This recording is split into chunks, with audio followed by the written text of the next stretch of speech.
டேய் மச்சான் பாரு நான் உனக்கு என்ன காலே டேய் பாருடா டேய் அப்படி சொல்லாத அது மாதிரி இருக்குல ஏய் இவரு பாட்டு பாடுனா பாட்டு மட்டும் பாடு நான் அவங்க ஏதாச்சும் சொல்றது கமெண்ட் சொல்றது அல்ல இப்ப மச்சான் நீங்க 5 நிமிஷம் வேற மாதிரி பேசுங்க இப்ப மச்சான் வாங்க வேற பேசலாம் அது போல தானே உந்தன் காதல் நீ பண்ண முடியல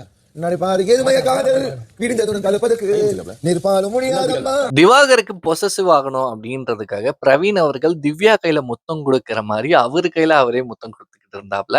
ஆக்சுவலி அதை பார்த்து டக்குன்னு என்ன இவர் திவ்யா கையில முத்தம் கொடுக்குறாரு அப்படின்ட்டு யாருமே தப்பா புரிஞ்சுக்க வேணாம். அவர் திவ்யா கையில முத்தம் கொடுக்கல, திவ்யா கையை இப்படி ஹோல்ட் பண்ணிட்டு அவரு கையில தான் அவர் வந்து முத்தம் கொடுத்துட்டு இருந்தாரு.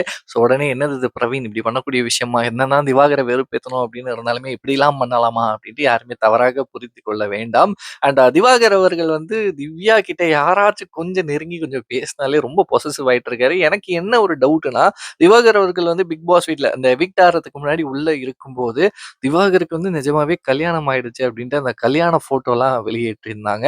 அது இல்லாம அந்த கல்யாண போட்டோல அவர் போட்டிருந்த கோட்டை வச்சு அவர் வந்து ஒரு ரீல் கூட போட்டிருந்தாரு. ரெண்டுமே சிமிலரா மேட்ச் ஆயிருந்துச்சு. பட் இதை பத்தி அவர் வந்து பெருசா எங்கேயுமே வெளியில வந்து பேசல. ஒரு போஸ்ட்ல கமெண்ட் கூட படிச்சிருந்தேன். லைக் அவருக்கு வந்து 2 வாட்டி கல்யாணம் ஆயிடுச்சு, அவருக்கு வந்து பசங்க இருக்கு அப்படின்ற மாதிரியான நிறைய விஷயங்கள் சொல்லிட்டு இருக்காங்க. நிஜமாவே திவாகர் அவருக்கு கல்யாணம் ஆயிடுச்சா? திவாகர் அவர் வந்து கல்யாணம் ஆகிட்டு நான் கல்யாணமே பண்ணல, எனக்கு வந்து இன்னும் கல்யாணமே நடக்கல, ஸோ எனக்கு ஒரு கேர்ள் ஃப்ரெண்ட் வேணும், எனக்கு ஒரு பெண் வேணும் அப்படின்ட்டு சொல்லிட்டு இந்த மாதிரி ஜாலியா லீலைகளை பண்ணிட்டு சுத்திட்டு இருக்காரா அப்படின்றத பத்தி எனக்கு தெரியல. நீங்க இதை பத்தி என்ன நினைக்கிறீங்களோ மறக்காம என் கூட ஷேர் பண்ணிக்கோங்க.